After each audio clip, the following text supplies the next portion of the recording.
Recently, I showed you how to convert your Chaos Warriors so they appeared to be marked by Tzeentch. And in an effort to preempt the inevitable questions on which colours I used to paint that model, I decided to make a painting guide for it too. I'm Pete the Wargamer, and today I'll be showing you how to paint Chaos Warriors with the mark of Tzeentch. After I had finished building and basing the model, I needed to apply the first layer, the primer coat. This is extremely important as it allows the subsequent layers of paint to properly stick to the miniature's surface. It also gives us the opportunity to apply a uniform colour to a model that will help with the later paints. As I will be using a number of brighter tones here, I decided to use a grey primer. White would be too bright for my needs, whereas black would require me to add more paint to get a smooth surface colour, but grey offers me the best of both worlds. I applied this through my airbrush, but this method isn't necessary. Brush on, aerosol or airbrush primers are all effective and can be used based on what is available to you. After priming, I decided to tackle the armour first. I wanted a bright blue for this, something that is synonymous with Tzeentch, so I opted for Temple God Blue. However, before I could begin to apply the paint, I needed to first thin it out. I added the paint to my wet palette and thinned it out with a little water until the consistency was similar to what you see here. This could then be applied to the armor's surface. Now, because I'm not using a base paint, the application needs to be done over several layers to get a good solid colour. Now, this is because the pigment isn't quite as rich in these layer paints, but because we have thinned out our paint, we are able to easily apply several thin layers. You can see that the first layer isn't quite covering completely. This is expected. And once the first layer has dried, I was able to come back and apply a second layer on top of it. Some spots required a third layer, but it's better to put the effort in at this stage to give you a really nice, smooth starting base colour. This is a process that I repeated across all my base coats, so keep that in mind as you're following this guide.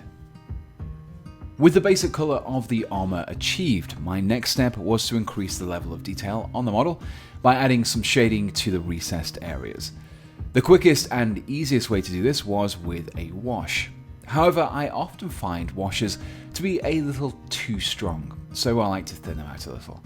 So I added my first wash, Drakenhof Nightshade, to my wet palette, and then proceeded to mix in roughly an equal amount of Lamium Medium. This is essentially colourless paint and will help the pigment in the wash to spread out a little further, therefore reducing its intensity on the model. With my wash thinned out, I could apply it across the entirety of the blue armour. As I was applying the wash, I made sure that I wasn't pooling up too much in any single location. This can create strangely placed dark patches, so try to mop them up as they appear using your brush. As this wash dried, it pooled into the recessed areas, creating a darker blue colour, which is why I chose to use the dark blue of Drakenhof Nightshade here. This darker blue appears as shadows, as well as creating a greater degree of contrast between the recesses and the raised features, boosting the level of detail that the model has. To further enhance those details, after allowing the wash to completely dry, I then began to apply some of the brighter blue paint of Baharoth Blue over the edges and raise details of the armour. I chose to use a fine-tipped brush for this to ensure I could achieve a thin line, in addition to thinning out the paint with just a little bit of water. This is essentially a continuation of the previous step. We are trying to push the contrast between the deeper, darker areas and raised, lighter areas. The result was a much more impactful and detailed model. The final step is to use the extremely light blue of Blue Horror as what I like to call an extreme highlight.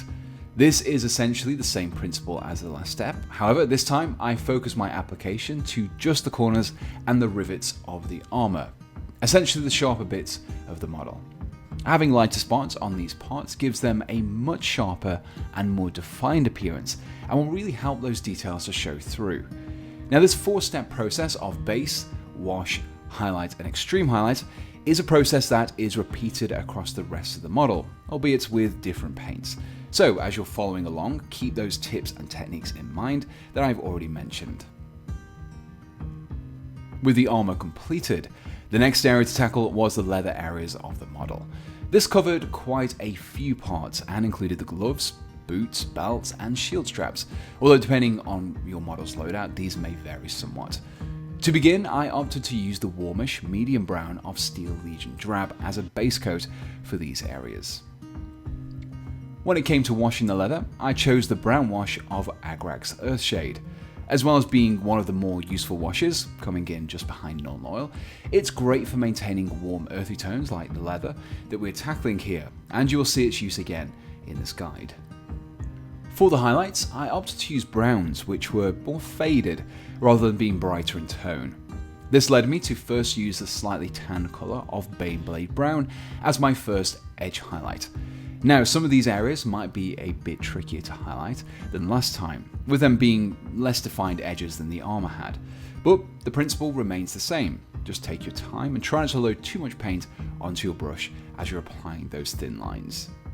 To finish off the leather, I chose to use the pale flesh colour of Flayed One Flesh to pick out the most prominent of the details. With the leather completed, I could move on to painting another staple colour of Tzeentch, pink. This isn't the pale pink of Slaanesh, however. Instead, this wine red of Screamer Pink contrasts nicely against the bright blue of the armour. With this paint, I set about base coating any areas of cloth, which mainly covered the cloak of the warrior. However, this may vary from model to model. To keep the intensity of the Screamer Pink, I opted to use some Druchii Violet for the wash this time around. Some of the folds in the fabric here can be quite deep, so I had to pay particular care at this stage so my wash didn't pool too heavily within them. For the first highlight, I chose the aptly named Pink Horror. Again, this step required me to pick out the folds in the cloth with this lighter paint. Some of the less defined edges did prove a little trickier here, but as with the boots, taking your time is the key. For the extreme highlight, I didn't want to just use a pale pink, as this wouldn't work quite as well against the deeper, almost reddish pink of the base coat. So I needed something that was also a little warmer in temperature, as well as being lighter in tone. Ultimately, I settled on Cadian Flesh Tone. At face value, it may seem like an unusual colour choice, but against the Screamer Pink and Pink Horror, it transitioned really nicely. For this next step, I base coated a few different areas with the same base colour, Morghast Bone. However, to create different looking final results, I did set about washing and highlighting them with different colours later on. Now the first area was the fur pelt. Not every Chaos Warrior has fur on them, but it's common enough within the kit. I chose a lighter tan colour here in order to stay in keeping with the bright colours that feature on the rest of the model. The second area, or areas, include any bone or parchment on the model, such as the bird skull at the belt and the parchment attached to the shield. Again, these areas were base coated with the same Morghast Bone, but I left them alone for the next few steps. Focusing solely on the fur, I chose to use the lighter orangey brown of Seraphim Sepia, which helped to maintain the light tan colour of the fur. The high level of detail in the fur meant that this wash created some really nice contrast against the raised tufts. To highlight, I chose some Wraithbone and individually picked out each of the fur tufts. This was a little more time consuming, but the result was well worth it.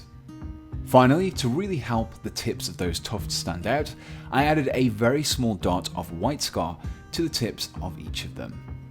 For the remaining areas of Morghast Bone, I wanted a slightly darker and more subdued colour, so I decided to use the darker brown of Agrak's Earthshade once again. Additionally, to give the beak of the bird skull a slightly darker colour than the rest of the skull, I applied a second coat once the first layer had had a chance to properly dry. Following on with the same subdued tan colours, I chose to use Iron Rack skin for my first edge highlight. This was followed by the slightly off-white of Pallid Witch Flesh for the most extreme points of detail. To tackle any areas of exposed flesh, such as that hanging from the fur pelt, I started off with the darker skin tone of Bugman's Glow. As I was tackling an area of flesh, it made the most sense to use some Reikland Flesh Shade for the wash. I was very careful here not to overspill onto the lighter tone of the fur too much, as a mistake like this would be much more visible. The first highlight for the flesh was Kislev flesh. It's a little darker than some of the other flesh tone layers, which makes it perfect for use over a base coat of Bugman's Glow. Finally, some Flayed One flesh was used once again to pick out a couple of the most prominent details. With most of the model completed, I could start to work on the metallic areas. I decided to tackle the steel areas first, such as the sword and the chainmail, and so used Iron Hand steel as my base coat. It's a little lighter than lead Belcher and is still a base paint, so it's great for the steel that you'd expect to see on Tzeentch miniatures. Much like with my base coat of Morghast bone, I decided to wash the Iron Hand steel over the chainmail differently to that of the sword. For the chainmail, I opted to use some non-oil to maintain the neutral colour of the steel. However, I would recommend that whenever you've finished using metallic paint, to begin painting a non-metallic, it's a good idea to clean out your brushes and paint water to prevent cross-contamination of metal flakes to your other paints. For the sword, I wanted to enhance the strange curved appearance by giving the metal an otherworldly aspect. To do this, I created a 50-50 mixture of Talsar Blue contrast paint with some contrast medium in order to reduce the strength of the paint. This was then applied over the blade as a glaze. The result was a very subtle blue tint to the silver, which helped to enhance that Tzeentchian aesthetic.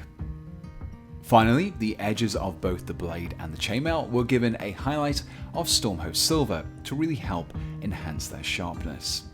Continuing with the metallics, I then began to base coat the gold areas of the model using some Retributor armor. These were then washed with some Reichland flesh shade to give the gold a warmer appearance, as well as to boost those details. Finally, much like how I highlighted the silver metallic areas, I then gave the gold areas an edge of Stormhost silver to give them an appearance of high reflectiveness. At this stage, the miniature was mostly complete. All the areas of the model had been base coated, washed and highlighted. However, there still were a few extra details left to add. These consisted of some freehand details, with the first being a symbol of an eye painted onto the flat surface of the shield. I used Wraithbone to create an off-white colour that would contrast nicely against the blue. This was then painted on in a series of dots to mark out the corner point of the eye. With these established, I could join the dots together and be sure that the eye was positioned and proportioned correctly. Similarly, to add some forbidden text to the scroll that is pinned to the shield, I began with some corn red to paint some larger symbols. Before filling out the areas between these with some thin horizontal lines of Abaddon black to represent smaller text. And with that, the miniature just needed its base finishing and a coat of matte varnish, which left me with this. And here we have the finished Tzeentch Marked Warrior. As I said at the beginning of this video, this miniature was built as part of a conversion, so if you're interested in how I did so, be sure to check out my conversion guide, which you can find a link to in the description below. Now with the scheme, I opted for a more traditional approach to the painting, much like some of my older painting guides. While it might not be quite as realistic, it is much more straightforward to pull off and gives a very distinct and much brighter appearance. So if you enjoyed this return to my older style painting guides, please do let me know in the comments below. So as always, I just want to say a big thank you to all of my supporters and the folks who use my affiliates links. If you would like to help me out with making these videos, you can support me on Buy Me a Coffee, as a one-off or as an ongoing membership. And you can find a link to that below. Your help is always greatly appreciated.